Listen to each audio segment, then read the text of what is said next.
ഇന്നത്തെ നായകനാരെന്നഞ്ഞുക ചേര പിടിച്ചു വലിച്ചും ഇല്ല കളി തീ കളി ഈ കളി തമ്മിൽ കുത്തിപ്പോരിന് പോരും പുല്ലാനെ തമ്മിൽ തമ്മിൽ ചൊല്ലിയകന്നും വെല്ലുവിളിച്ചും പിന്നാലെ പോരും പിന്നെ ഓട്ടിന് ചാട്ടം നാട്ടിന് കോട്ടം മുട്ടിന് കെട്ടിപ്പൊക്കും വീട്ടിന് ചട്ടം നാടകമേ ഉലകം നാടകമേ ഉലകം നിലയാകെ തെറ്റിപ്പിക്കിരി മാക്കിരി പോക്കിരി കാട്ടി കൊഞ്ഞണ ഇങ്ങനെ അങ്ങനെ തമ്മിൽ കുത്തും നാടകമേ ഉലകം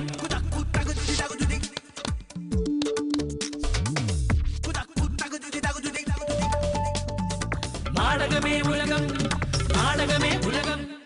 പ്രതിമാസ ശമ്പളം 50,000 രൂപ, കുറഞ്ഞ പെൻഷൻ 35,000 രൂപ, ഒരു ദിവസത്തെ അലവൻസ് 2,000 രൂപ, പ്രതിമാസ മണ്ഡല അലവൻസ് 45,000 രൂപ, പ്രതിമാസ ഓഫീസ് ചെലവിന് 45,000 രൂപ, പാർലമെന്ററി പ്രവർത്തനങ്ങൾക്ക് പ്രത്യേകം യാത്രാ ചെലവ്, വർഷം തോറും ജീവിത പങ്കാളിക്കോ സഹായിക്കോ ഒപ്പം 34 സൗജന്യ വിമാനയാത്രകൾ, എപ്പോൾ എവിടേക്കും സഹായിക്കൊപ്പം ഫസ്റ്റ് ക്ലാസ് AC-യിൽ സൗജന്യ ട്രെയിൻ യാത്ര, ഡൽഹിയിൽ വാടകയില്ലാത്ത ഫ്ലാറ്റ്, വെള്ളവും വെട്ടവും ഫ്രീ, 3 സൗജന്യ ടെലിഫോണുകൾ, 3-ലും കൂടി പ്രതിവർഷം 1.5 ലക്ഷം ഫ്രീ കോളുകൾ, ഡൽഹിയിൽ പാർലമെന്ററി സമിതി യോഗത്തിലെത്താൻ വിമാനയാത്രാ ചെലവും അതിൻ്റെ 25% ബത്തയും, ഇതിനെല്ലാം പുറമെ മെഡിക്കൽ ആനുകൂല്യങ്ങളും. ഒരു MP-ക്ക് കിട്ടുന്ന സൗജന്യങ്ങളാണ് ഇവയൊക്കെ. ആളുകളുടെ സൗജന്യ വോട്ടിൽ ജയിച്ചു കയറി ഇത്രയും സൗജന്യങ്ങൾ കൈപ്പറ്റുന്നവരാണ് നമ്മുടെ MP-മാരെന്ന് ഓർമ്മപ്പെടുത്തി എന്നേയുള്ളൂ. ഇതൊന്നും പോരാത്തവരാണ് അഴിമതി കാണിച്ച് അഴി എണ്ണുന്നത് എന്നോർത്ത് പരമപുച്ഛത്താൽ ഇന്ന് തുടങ്ങുന്നു. സ്വാഗതം സുൽത്താൻ ഗോൾഡ് നാടകമേ ഉലകത്തിലേക്ക്. ആദ്യം ഈ ആഴ്ചത്തെ പ്രധാന സംഭവങ്ങൾ അജണ്ട. പുതിയ സെക്രട്ടറിയായി ഞങ്ങൾ ഏകകണ്ഠമായി തെരഞ്ഞെടുത്തത് സഖാവ് പന്നിയൻ രവീന്ദ്രനെയാണ്. ചതിച്ചോ ദൈവമേ, എന്നെ തേച്ചതാണല്ലേ. കമ്മ്യൂണിസ്റ്റ് ആദ്യമായി രാഷ്ട്രീയം പഠിക്കുന്ന മുമ്പിൽ പഠിക്കേണ്ട ബാലപാഠം എന്താ? ഒന്ന്, ഒരാളെ കണ്ട ഒന്ന് ചിരിക്കണം. ഒന്ന് ചിരിച്ചേ, ഒന്ന് പുഞ്ചിരിക്കൂ, സ്മൈൽ സ്മൈൽ. രാഷ്ട്രീയ സംഭവ വികാസങ്ങൾ അതാത് സമയത്ത് ഇടപെടണം. ഏത് രാഷ്ട്രീയ കക്ഷിയാലും അങ്ങനെ ഇടപെടണം. സഖാക്കളെ മുന്നോട്ട് മുന്നോട്ട് മുന്നോട്ട് മുന്നോട്ട്. കാരണം കമ്മ്യൂണിസ്റ്റ് പാർട്ടി പോലൊരു ഒരു പാർട്ടി ഇതുപോലെ വിഷയത്തിൽ പെട്ടെന്ന് അലർട്ട് ആവണം. ഞാൻ ഒരു നിമിഷം സഖാവ് കൃഷ്ണപിള്ളയെ ഓർത്തുപോയി. സഖാവ് കൃഷ്ണപിള്ളയും അഴുക്കോടനും വേക്കേതിയും EMS-ഉം ഒക്കെ ഉണ്ടായിരുന്നെങ്കിൽ നിങ്ങളുടെ പാർട്ടിയിലെ ഇപ്പോഴത്തെ നേതാക്കന്മാരെ മുഴുവനും വെടിവെച്ച് കൊന്നിട്ട് അവര് വീണ്ടും ജയിലിൽ പോയാൽ. CBI എന്ന് പറഞ്ഞാൽ മലയാളികളെ സംബന്ധിച്ചിടത്തോളം നേരത്തെ ഓർമ്മ വരുന്ന മുഖം സേതുരാമയ്യർ എന്ന മമ്മൂട്ടിയുടെ കഥാപാത്രമാണ്. I am K. Seduramayar from CBI. Dummy താഴോട്ടിട്ടും മൂളോട്ടിട്ടും CBI മഹത്വവൽക്കരിച്ച ഒരു കാലമുണ്ട്. തത്ത കൂട്ടിലിട്ട തത്ത അതിന്റെ യജമാനൻ പറയുന്നതിനനുസരിച്ച് നിലകൊള്ളും. CBIയെ കുറിച്ചാണ് സുപ്രീം കോടതി തന്നെ കൂട്ടിലടച്ച തത്തയാണെന്ന് പറഞ്ഞു. ഇന്ത്യയിലെ പരമോന്നത നീതിപീഠമായ സുപ്രീം കോടതി CBIയെ കുറിച്ച് പറഞ്ഞൊരു പരാമർശം ഞാൻ ഓർമ്മപ്പെടുത്താൻ ആഗ്രഹിക്കുകയാണ്. CBI കൂട്ടിലിട്ട തത്തയാണ്. A parrot in a cage. നാടകമേ ഉലകം നാടകമേ ഉലകം. വെളിയമാശാന്റെ വെളിപാടുകൾക്കും ചന്ദ്രപ്പനാശാന്റെ തന്ത്രത്തരങ്ങൾക്കും ശേഷം അന്യനല്ലെന്ന് തെളിയിക്കാനുള്ള പെടാപ്പാടിലാണ് പന്ന്യൻ സഖാവ്. ചുമതല വെച്ചു നീട്ടിയ ഉടൻ പുള്ളി നിലപാട് വ്യക്തമാക്കി. പുതിയ സെക്രട്ടറിയായി ഞങ്ങൾ ഏകകണ്ഠമായി തെരഞ്ഞെടുത്തത് സഖാവ് പന്നിയൻ രവീന്ദ്രനെയാണ്. ചതിച്ചോ ദൈവമേ, എന്നെ തേച്ചതാണല്ലേ. സഖാവ് ചന്ദ്രപ്പൻ നമ്മൾ അർപ്പിച്ച കടമ നിർവഹിക്കാൻ വേണ്ടി ഇനിയുള്ള ദിവസങ്ങളിൽ നമ്മൾ സദാ ജാഗ്രതയായിരിക്കുമെന്നാണ് എനിക്കെല്ലാവരോടും പറയാനുള്ളത്. വെടിപ്പും വൃത്തിയായിട്ടൊക്കെ നടക്കണം. ഈ മുടിയൊക്കെ ഒന്ന് ഒതുക്കി വെക്കണം. അത് മാത്രം എന്നോട് പറയരുത്. മുടി ഒതുക്കാൻ തിരുവനന്തപുരത്ത് ഒരു വൈദ്യരുണ്ടാക്കിയ ഹെർബൽ ഓയിൽ വാങ്ങിച്ച് തേച്ചതാണ്. അതിനുശേഷമാണ് ഇതിങ്ങനെ എഴുന്നേറ്റ് നിൽക്കാൻ തുടങ്ങിയത്.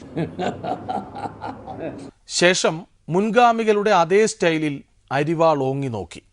അടിക്കാൻ ഓങ്ങുമ്പോൾ തിരിച്ചടിക്കുന്ന വല്യേട്ടനോട് മയത്തിലായി പിന്നത്തെ പെരുമാറ്റം. ഒന്ന് ചിരിച്ചുകൂടെ എന്നായി അടുത്ത ചോദ്യം. കമ്മ്യൂണിസ്റ്റ് ആദ്യമായി രാഷ്ട്രീയം പഠിക്കുന്ന മുമ്പിൽ പഠിക്കേണ്ട ബാലപാഠം എന്താ? ഒന്ന്, ഒരാളെ കണ്ട ഒന്ന് ചിരിക്കണം. ഒന്ന് ചിരിച്ചേ, ഒന്ന് പുഞ്ചിരിക്കൂ, സ്മൈൽ സ്മൈൽ. ഒന്ന് ചിരിക്കുക, സ്മൈൽ. നിങ്ങൾ ആ സ്മൈലൊന്നും തീരെ ശരിയാവുന്നില്ല കേട്ടോ. ആ ചിരിയിൽ കൂടി ഒരു സ്നേഹമുണ്ട്, ആ ചിരിയിൽ കൂടി ഒരു മനുഷ്യത്വമുണ്ട്, ആ ചിരിയിൽ കൂടി ഒരു ബന്ധമുണ്ട്. മറ്റു ചിലർക്ക് ഗുണം ചെയ്യാൻ വേണ്ടി ഉള്ള നിലപാടെടുക്കരുത്. ഒന്ന് ചിരിച്ചാൽ നമുക്ക് നഷ്ടം വരാൻ പോകില്ല, ചിരിക്കാൻ വേണ്ടി വല്ല ചെലവുണ്ടോ? ഇല്ലല്ലോ. എങ്ങനെ? ആ ചിരിയിൽ കൂടി ഒരു സ്നേഹമുണ്ട്, ആ ചിരിയിൽ കൂടി ഒരു മനുഷ്യത്വമുണ്ട്, ആ ചിരിയിൽ കൂടി ഒരു ബന്ധമുണ്ട്. നിങ്ങൾ പ്രചരിപ്പിക്കുന്ന കള്ളം അപ്പാട് വിഴുങ്ങാനാണോ നാട്ടുകാർ നിൽക്കുന്നത്? നമ്മളിപ്പം എവിടെയുണ്ട്? നമ്മളിപ്പോ ജനങ്ങളിൽ നിന്ന് ഒരുപാട് മാറിയോ?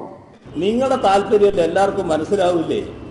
നിങ്ങളുടെ താല്പര്യം മനസ്സിലാകാത്തവരാരായി നാട്ടിലുള്ളത്? അങ്ങനെയൊന്നും പറയാതെ വിജയ, നമുക്ക് മാത്രമല്ല എല്ലാവർക്കും കഷ്ടകാല. എന്നിട്ടും വരുതിയിൽ വരുന്നില്ലെന്ന് കണ്ടപ്പോൾ ആക്രമണമാണ് മികച്ച പ്രതിരോധമെന്ന വിപ്ലവ ശൈലി വീണ്ടെടുത്തു. കൊണ്ടും കൊടുത്തും മുന്നോട്ടു പോകുന്ന കാഴ്ചയാണിപ്പോൾ മുന്നണിയുടെ പിന്നണിയിൽ. ബെന്നറ്റ് കോഴ മറച്ചുപിടിച്ച് ബാർ കോഴയിൽ തൂങ്ങിയാടുകയാണ് അന്യൻ സഖാവ്. വളരെ പെട്ടെന്ന് സമരമെന്ന് പന്ന്യനും വളരെ പെട്ടെന്ന് സമരസപ്പെടലെന്ന് പിണറായിയും പറഞ്ഞുകൊണ്ടേയിരിക്കുന്നു. കേരളത്തിൽ ഒരു ജുഡീഷ്യൽ അന്വേഷണം നടത്തണം ഞങ്ങൾ ഉറപ്പിച്ച് പറയുന്നു. ജുഡീഷ്യൽ അന്വേഷണത്തിന് മുമ്പ് KM മാണി രാജിവെക്കണം. അതിൽ സന്ധ്യയില്ല, അതിൽ മാറ്റമില്ല. ഈ മുദ്രാവാക്യം വെച്ചുകൊണ്ട് ഞങ്ങൾ പ്രത്യക്ഷ സമരത്തിൽ പോകാൻ കമ്മ്യൂണിസ്റ്റ് പാർട്ടി തീരുമാനിച്ചിരിക്കുന്നു. അതിന് തുടക്കമാണ് CPI ഈ മാസം 12-ാം തീയതി സെക്രട്ടേറിയറ്റിലേക്ക് ഞങ്ങൾ മാർച്ച് നടത്താൻ ഞങ്ങളെല്ലാം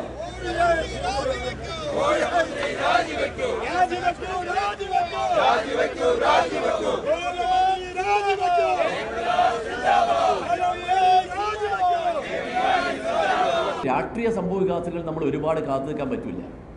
രാഷ്ട്രീയ സംഭവ വികാസങ്ങൾ അതാത് സമയത്ത് ഇടപെടണം. ഏത് രാഷ്ട്രീയ കക്ഷിയാലും അങ്ങനെ ഇടപെടണം.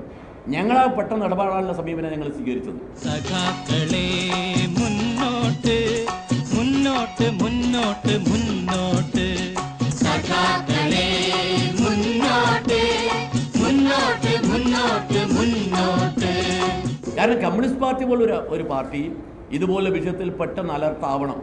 അങ്ങനെ ആയേ പറ്റും. ജനങ്ങൾ പ്രതീക്ഷിക്കുക. സഖാക്കളെ മുന്നോട്ട് മുന്നോട്ട് മുന്നോട്ട് മുന്നോട്ട്, സഖാക്കളെ മുന്നോട്ട് മുന്നോട്ട് മുന്നോട്ട് മുന്നോട്ട്.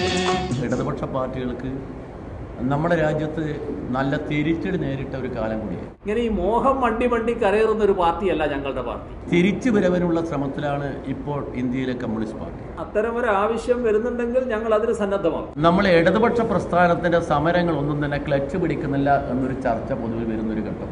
എന്നിട്ട് എന്ത് പറഞ്ഞു? നമ്മുടെ സമരത്തെക്കുറിച്ച് പൊതുവിലൊരു ധാരണ ഇപ്പോൾ വന്നിരിക്കുന്നത് ഒരു അഡ്ജസ്റ്റ്മെന്റ് സമരം എന്ന പ്രചരണം നാട്ടിൽ ആകമാനം വരുന്നത്. അത് തുടക്കം മുതലേ ഉണ്ട്. CPM ഒരു പാർട്ടി, CPI വേറൊരു പാർട്ടി. നിങ്ങൾക്കൊരാശയക്കുഴപ്പവും അതിന്റെ ഭാഗമായിട്ട് വേണ്ട. അത് ബോധപൂർവ്വം ഒളിച്ചോടുന്ന ഏർപ്പാടാണ്. അതിന് നിങ്ങൾ കൂട്ടുനിൽക്കാൻ പാടില്ല. എന്താ അതുകൊണ്ട് ഉദ്ദേശിച്ചത് നിനക്കറിയില്ല. ഇപ്പോഴും നമ്മൾ തമ്മിലൊരു തർക്കത്തിനും പൊതു തർക്കത്തിനും ഞാനില്ല. ബാക്കി നമുക്ക് പിന്നെ പറയാം, അതാ നല്ലത്. അതുകൊണ്ട് നമ്മൾ തൽക്കാലം ചില അഭിപ്രായ വ്യത്യാസം നമ്മൾ തമ്മിൽ പറഞ്ഞു തീർത്തോളൂ, വിഷമമൊന്നുമില്ല. മുന്നണിക്കകത്ത് അങ്ങനെ കൺഫ്യൂഷൻ ഒന്നുമില്ല. എല്ലാ കാര്യത്തിലും നമ്മൾ ശുഭപ്രതീക്ഷയോടെ നിൽക്കുക, അതിലൊന്നും സംശയമില്ല. എങ്ങനെ? ഞാൻ ഞങ്ങളുടെ കാര്യം ക്ലിയർ ആയി പറഞ്ഞല്ലോ സുഹൃത്തെ. ബാക്കി നമുക്ക് പിന്നെ പറയാം, അതാ നല്ലത്. ശരി. ഞാൻ ഒരു നിമിഷം സഖാവ് കൃഷ്ണപിള്ളയെ ഓർത്തുപോയി. സഖാവ് കൃഷ്ണപിള്ളയും അഴുക്കോടനും AKDയും EMS ഒക്കെ ഉണ്ടായിരുന്നെങ്കിൽ നിങ്ങളുടെ പാർട്ടിയിലെ ഇപ്പോഴത്തെ നേതാക്കന്മാരെ മുഴുവനും വെടിവെച്ച് കൊന്നിട്ട് അവര് വീണ്ടും ജയിലിൽ പോയാൻ. നാടകമേ ഉലകം, നാടകമേ ഉലകം. മൂത്തവർ CPIയെ ഒതുക്കി നിർത്തുമ്പോൾ യൂത്തന്മാർ CBIയെ ഒതുക്കാനുള്ള പെടാപ്പാടിലാണ്. എന്താണ് ഈ CBI? ഉത്തരം ഡിഫി സഖാവ് മുഹമ്മദ് റിയാസ് വിവരിച്ചു പറയട്ടെ. CBI എന്ന് പറഞ്ഞാൽ മലയാളികളെ സംബന്ധിച്ചിടത്തോളം നേരത്തെ ഓർമ്മ വരുന്ന മുഖം സേതുരാമയ്യർ എന്ന മമ്മൂട്ടിയുടെ കഥാപാത്രമാണ്.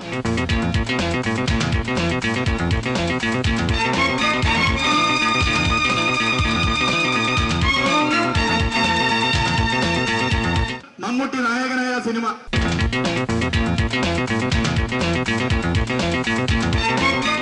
Mister Sethurama Iyer, DOSP CBI. Sethurama Iyer എന്ന് പറയുന്ന കഥാപാത്രം I am K. Sethurama Iyer from CBI. എനിക്ക് തോന്നുന്നു 1986 മറ്റോ വന്ന സിനിമയാണ്. CBI ഡയറിക്കുറിപ്പിൽ ഡമ്മി താഴോട്ടിട്ടും മുകളോട്ടിട്ടും CBI മഹത്വവൽക്കരിച്ച ഒരു കാലമുണ്ട്. ആ ഡമ്മി ഇങ്ങോട്ട് എടുക്കും. Ready sir. Come on. Market. പരമോന്നത നീതിപീഠമായ സുപ്രീം കോടതി CBIയെ കുറിച്ച് പറഞ്ഞൊരു പരാമർശം ഞാൻ ഓർമ്മപ്പെടുത്താൻ ആഗ്രഹിക്കുകയാണ്. CBI കൂട്ടിലിട്ട തത്തയാണ്. ഈ CBI എന്ന് പറഞ്ഞാൽ സെൻട്രൽ ബ്യൂറോ ഓഫ് ഇൻവെസ്റ്റിഗേഷൻ എന്നാണ്, അല്ലാതെ സെൻട്രൽ ബ്യൂറോ ഓഫ് ഇഡിയറ്റ്സ് എന്നല്ല. തത്ത, കൂട്ടിലിട്ട തത്ത, അതിന്റെ യജമാനൻ പറയുന്നതിനനുസരിച്ച് നിലകൊള്ളും. CBI എന്നാൽ കൂട്ടിലടച്ച തത്തയാണെന്നും ആ തത്ത യജമാനൻ പറയുന്നത് അനുസരിച്ചുകൊണ്ടേയിരിക്കുമെന്ന റിയാസിന്റെ കണ്ടെത്തലിൽ മറ്റൊരു കണ്ടെത്തൽ നടത്തുകയാണ് ഇനി നാടകമേ ഉലകം. ആരാണ് യജമാനൻ, ആരാണ് തത്ത? തത്ത, കൂട്ടിലിട്ട തത്ത, അതിന്റെ യജമാനൻ പറയുന്നതിനനുസരിച്ച് നിലകൊള്ളും. ധനകാര്യമന്ത്രി KM മാണി രാജിവെച്ച് അന്വേഷണം നേരിടും. ശ്രീ KM മാണി രാജിവെക്കണം. KM മാണി രാജിവെച്ചുകൊണ്ട് തന്നെ ഈ അന്വേഷണത്തെ നേരിടേണ്ടതാണ്. തത്ത, കൂട്ടിലിട്ട തത്ത, അതിന്റെ യജമാനൻ പറയുന്നതിനനുസരിച്ച് നിലകൊള്ളും. വിജിലൻസ് അന്വേഷണം നമ്മുടെ കേരളത്തിൽ ഏറ്റവും അപഹാസ്യമായൊരു അന്വേഷണ സംവിധാനമാണ്. കേരള പോലീസിലെ അംഗങ്ങൾ നിറഞ്ഞ വിജിലൻസ് അന്വേഷിച്ചാൽ മതിയോ? തത്ത, കൂട്ടിലിട്ട തത്ത, അതിന്റെ യജമാനൻ പറയുന്നതിനനുസരിച്ച് നിലകൊള്ളും. CBIയെ കുറിച്ചാണ് സുപ്രീം കോടതി തന്നെ കൂട്ടിലടച്ച തത്തയാണെന്ന് പറഞ്ഞത്. ഇന്ത്യയിലെ പരമോന്നത നീതിപീഠമായ സുപ്രീം കോടതി CBIയെ കുറിച്ച് പറഞ്ഞൊരു പരാമർശം ഞാൻ ഓർമ്മപ്പെടുത്താൻ ആഗ്രഹിക്കുകയാണ്. CBI കൂട്ടിലിട്ട തത്തയാണ്. തത്ത, കൂട്ടിലിട്ട തത്ത, അതിന്റെ യജമാനൻ പറയുന്നതിനനുസരിച്ച് നിലകൊള്ളും. ധനകാര്യമന്ത്രി KM മാണി മാത്രം അന്വേഷണം നേരിട്ടാൽ മതിയോ? മുഖ്യമന്ത്രിയും എക്സൈസ് മന്ത്രിയും അറിയാതെ ഒരു കോഴയും ഇതിനകത്ത് നടക്കില്ല. കേരളത്തിലെ ധനകാര്യ വകുപ്പ് മന്ത്രിയെ, അദ്ദേഹത്തിന്റെ കൂടെ എല്ലാം അറിഞ്ഞുകൊണ്ട് നിലപാടെടുത്ത എക്സൈസ് വകുപ്പ് മന്ത്രിയെ, ഇതിനെല്ലാം സൗകര്യം ചെയ്തു കൊടുക്കുന്ന മുഖ്യമന്ത്രിയെ പ്രതി ചേർക്കേണ്ട ഒരു വിഷയത്തിനകത്ത് കേരള പോലീസിലെ അംഗങ്ങൾ നിറഞ്ഞ വിജിലൻസ് അന്വേഷിച്ചാൽ മതിയോ എന്ന ചോദ്യം സ്വാഭാവികമായും കേവല യുക്തി അഥവാ വകതിരിവുള്ള ഒരു മനുഷ്യനിൽ നിന്നും ഉയരുന്നൊരു കാര്യമാണ്. തത്ത, കൂട്ടിലിട്ട തത്ത, അതിന്റെ യജമാനൻ പറയുന്നതിനനുസരിച്ച് നിലകൊള്ളും. നമ്മുടെ പോലീസ് സേനയിൽ നല്ല മിടുക്കരായിട്ടുള്ള ആളുകളുണ്ട്. കേരള പോലീസിലെ പോലീസുകാരിൽ മഹാഭൂരിപക്ഷവും നല്ലവർ തന്നെയാണ്, മിടുക്കന്മാരാണ് എന്ന അഭിപ്രായം ഡിവൈഎഫ്ഐക്കുണ്ട്. തത്ത, കൂട്ടിലിട്ട തത്ത, അതിന്റെ യജമാനൻ പറയുന്നതിനനുസരിച്ച് നിലകൊള്ളും. സത്യസന്ധമായി നല്ല ആർജവത്തോടെ ജോലി ചെയ്യാൻ തയ്യാറുള്ള ഒട്ടേറെ പേരുണ്ട്. കേരള പോലീസിലെ പോലീസുകാർ ആകെ മോശമാണെന്നുള്ള അഭിപ്രായം ഡിവൈഎഫ്ഐക്കില്ല. തത്ത, കൂട്ടിലിട്ട തത്ത, അതിന്റെ യജമാനൻ പറയുന്നതിനനുസരിച്ച് നിലകൊള്ളും. നല്ല നിലക്ക് പ്രാപ്തരായ, ഒരു തരത്തിലുള്ള ആക്ഷേപത്തിനും ഇരയാകാത്ത ഉദ്യോഗസ്ഥരെ ഉൾപ്പെടുത്തിക്കൊണ്ടുള്ള ഒരു സ്പെഷ്യൽ ടീമായിരിക്കണം. നീതിപൂർവവും നിഷ്പക്ഷവുമായ അന്വേഷണം നടത്തി പേരുകേട്ട നിരവധി ഉദ്യോഗസ്ഥർ നമ്മുടെ മുമ്പിലുണ്ട്. നിരവധി പേർ കേരള പോലീസിൽ നിരവധി പേരുണ്ട്. തത്ത, കൂട്ടിലിട്ട തത്ത, അതിന്റെ യജമാനൻ പറയുന്നതിനനുസരിച്ച് നിലകൊള്ളും. ആ സ്പെഷ്യൽ ടീം അന്വേഷിച്ചാൽ പോലും ആ അന്വേഷണം ശരിയായ ദിശയിൽ നടക്കണമെങ്കിൽ കോടതിയുടെ മേൽനോട്ടം വേണം. അപ്പോൾ കോടതിയുടെ മേൽനോട്ടത്തിൽ ഒരു സ്പെഷ്യൽ ഇൻവെസ്റ്റിഗേഷൻ ടീം ഇതിനെക്കുറിച്ച് അന്വേഷിക്കണം. ആ ടീം അന്വേഷിക്കട്ടെ, ആ ടീം അന്വേഷിച്ച് മുന്നോട്ട് പോകട്ടെ. തത്ത, കൂട്ടിലിട്ട തത്ത, അതിന്റെ യജമാനൻ പറയുന്നതിനനുസരിച്ച് നിലകൊള്ളും. ധനകാര്യമന്ത്രി KM മാണി രാജിവെച്ച് അന്വേഷണം നേരിടും. ശ്രീ KM മാണി രാജിവെക്കണം. KM മാണി രാജിവെച്ചുകൊണ്ട് തന്നെ ഈ അന്വേഷണത്തെ നേരിടേണ്ടതാണ്. തത്ത, കൂട്ടിലിട്ട തത്ത, അതിന്റെ യജമാനൻ പറയുന്നതിനനുസരിച്ച് നിലകൊള്ളും. മണിമന്ത്രി മാണി മണി വാങ്ങിയോ എന്നന്വേഷിക്കാൻ പാർട്ടിയുടെ കമ്മീഷനായി. പീസ് ജോർജിനെ ഒഴിവാക്കിയ അന്വേഷണ കമ്മീഷന്റെ തലപ്പത്ത് CF തോമസ് ആണ്. അന്വേഷണം തുടങ്ങിയോ എന്ന് ചോദിച്ചാൽ CF പറയും തുടങ്ങാൻ പോകുന്നതേയുള്ളൂ എന്ന്. എന്നിട്ട് പറയും പിന്നിൽ ഗൂഢാലോചനയുണ്ടെന്ന്. അന്വേഷിക്കാതെങ്ങനെ അങ്ങനെ പറയുമെന്ന് ചോദിച്ചാലും CFന് മറുപടിയുണ്ട്. ഇനി കാണാം ഇരട്ടത്താപ്പ്. അന്വേഷണ കമ്മീഷൻ ഇരിക്കാൻ പോകുന്നേ ഉള്ളൂ. അന്വേഷണ കമ്മീഷന്റെ പ്രവർത്തനവും അന്വേഷണവും ഒക്കെ വരാൻ പോകുന്നേ ഉള്ളൂ. അതിന്റെ പിന്നിൽ ഗൂഢാലോചനയുണ്ട്, യാതൊരു സംശയമില്ല. ഞങ്ങൾ തുടങ്ങാൻ പോകുന്നല്ലേ ഉള്ളൂ പ്രവർത്തനം. തീർച്ചയായിട്ടും ഇതിന്റെ പിന്നിൽ ഒരു ഗൂഢാലോചനയുണ്ട്. അന്വേഷണം നടക്കാൻ പോകുമ്പോഴത്തേക്കും ആദ്യം കയറി അന്വേഷണത്തിന്റെ ഫലം എന്തായിരിക്കും എന്ന് ഞങ്ങളങ്ങനെ പറയാൻ നോക്കും. തീർച്ചയായിട്ടും ഇതിന്റെ പിന്നിൽ ഒരു ഗൂഢാലോചനയുണ്ട്. ഞങ്ങൾ ഇതിനെ ഒരു മുൻവിധി ഇപ്പൊ പറയുന്നത് മാണി സാറിനെ കുറിച്ച് അദ്ദേഹം ബിജു രമേശ് പറഞ്ഞ കാര്യങ്ങളൊക്കെ അടിസ്ഥാനരഹിതമാണ്. ഞങ്ങൾ ഇതിനെ ഒരു മുൻവിധി ഇപ്പൊ പറയുന്നത് PC ജോർജിനെ കുറിച്ച് അദ്ദേഹം പറയുന്നതും തീർത്തും അടിസ്ഥാനരഹിതമായിരിക്കും. ഞങ്ങളൊരു മുൻവിധിക്കും തയ്യാറാകുന്നില്ല. അതിന്റെ പിന്നിൽ ഗൂഢാലോചനയുണ്ട്, യാതൊരു സംശയമില്ല. സിറ്റിംഗ് നടത്താതെ എങ്ങനെ മുൻവിധി നടത്തുന്നത്? തീർച്ചയായിട്ടും ഇതിന്റെ പിന്നിൽ ഒരു ഗൂഢാലോചനയുണ്ട്. ചെയർമാൻ എന്തെങ്കിലും സ്വന്തമായ അഭിപ്രായം ഉണ്ടോ? ഇല്ല. മാണി സാറിനെ കുറിച്ച് അദ്ദേഹം ബിജു രമേശ് പറഞ്ഞ കാര്യങ്ങളൊക്കെ അടിസ്ഥാനരഹിതമാണ്. ചെയർമാന് സ്വന്തമായ അഭിപ്രായം ഇല്ല. PC ജോർജിനെ കുറിച്ച് അദ്ദേഹം പറയുന്നതും തീർത്തും അടിസ്ഥാനരഹിതമായിരിക്കും. സിറ്റിംഗ് നടത്താതെ എങ്ങനെ മുൻവിധി നടത്തുന്നത്? തീർച്ചയായിട്ടും ഇതിന്റെ പിന്നിൽ ഒരു ഗൂഢാലോചനയുണ്ട്. ഞങ്ങളൊരു മുൻവിധിക്കും തയ്യാറാകുന്നില്ല. അതിന്റെ പിന്നിൽ ഗൂഢാലോചനയുണ്ട്, യാതൊരു സംശയമില്ല. ഒരു അന്വേഷണം നടക്കാൻ പോകുമ്പോഴത്തേക്കും ആദ്യം കയറി അന്വേഷണത്തിന്റെ ഫലം എന്തായിരിക്കും എന്ന് ഞങ്ങളങ്ങനെ പറയാൻ നോക്കും. ഒരു കാര്യം വ്യക്തം, വളരെ വ്യക്തമാണ്, ഈ ഗൂഢാലോചന ഉണ്ടെന്നുള്ള കാര്യം. ഇതെല്ലാം അടിസ്ഥാനരഹിതമായ കാര്യങ്ങളാണ്. തൊഴുത്തിൽ കുത്ത് എന്ന വാക്ക് ഓൾഡ് ജനറേഷനാണ്, കത്തിൽ കുത്താണ് ന്യൂ ജനറേഷൻ. മാണിക്കോഴ വിവാദത്തിൽ പിണറായിയുടെ മർമ്മം നോക്കി കാരാട്ടിന് അച്ചുമ്മാന്റെ കൂത്ത് അല്ല കത്ത്. CBI അല്ലേ ഉത്തമമെന്ന് ചോദിച്ചപ്പോൾ അല്ലെന്നുത്തരം പറഞ്ഞ പിണറായി നേതൃത്വത്തെ വിമർശിച്ചാണ് കത്ത്. കത്ത് കിട്ടിയാലും 10 കേട്ടാലും ഉത്തരമില്ലാത്ത ഉടയോനോട് എന്തു പറഞ്ഞിട്ട് എന്ത് കാര്യം? ചുമരുണ്ടെങ്കിലല്ലേ ചിത്രം വരയ്ക്കാനാകൂ. കാരാട്ടിൻ്റെ കാര്യത്തിൽ അച്ചുമ്മാൻ അത്രയെങ്കിലും ഓർത്താൽ നല്ലത്. ഇനി അടുത്ത ആഴ്ച കാണാം. നമസ്കാരം. ഇന്നത്തെ നായകനാരെന്നഞ്ഞുക ചേര പിടിച്ചു വലിച്ചും ഇല്ല കളി തമ്മിൽ കുത്തിപ്പോരിന് പോരും പുല്ലാണേ തമ്മിൽ ചൊല്ലിയകന്നും വെല്ലുവിളിച്ചും പിന്നാലെ പോരും പിന്നെയും ഓട്ടിന് ചാട്ടം നാട്ടിന് കോട്ടം മുട്ടിന് കെട്ടിപ്പൊക്കും വീട്ടിന് ചട്ടം നാടകമേ ഉലകം നിലയാകെ തെറ്റിപ്പിക്കിരി മാക്കിരി പോക്കിരി കാട്ടി കൊഞ്ഞണം ഇങ്ങനെ അങ്ങനെ തമ്മിൽ കുത്തും നാടകമേ ഉലകം.